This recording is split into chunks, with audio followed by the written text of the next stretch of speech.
রান্না সেরে চলে এসেছি 12টার সময় তো তোমাকে আসতেই হবে, বললাম 12টায় ফিরে আসবো।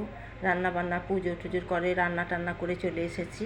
এই যে আজকে রান্না করেছি মাছের ডিমের বড়া, পেঁয়াজ কুচি, লঙ্কা কুচি, বেসন, একটু চালের গুঁড়ো দিয়ে বড়া করেছি, আর একটা ভাজা করেছি, আর ওই এঁচোড়ের তরকারি আর ডাল। আজকে বিশেষ কিছু রান্না করতে পারিনি, আমার শাশুড়ি মা একটু অসুস্থ, শাশুড়ি মাকেও দেখাশোনা করতে হচ্ছে, এদিকে ছেলে, কোনো কিছু এইসব হলে আমার খুবই অসুবিধা হয়ে যায়, কারণ আমি একা মানুষ, আর ছেলে তো বুঝবে না, না ছেলেকে তো টাইমলি সব দিতেই হবে। এই যে খাবার ঠিক 12টা বাজলেই তো ওর খাবার চাই, এই দেখো বসে গেছে খেতে। হ্যাঁ, ওই দেখো হাসছে, বাবু মুখ তুলো, এই দেখো হাসছে, একটু মনটা ভালোই আছে, খেতে বসে গেছে। এবার তাহলে খাইয়ে দিই। আজকের এই লাঞ্চ মেনু ছিল। হ্যাঁ, মেনুটা কেমন হয়েছে জানিও।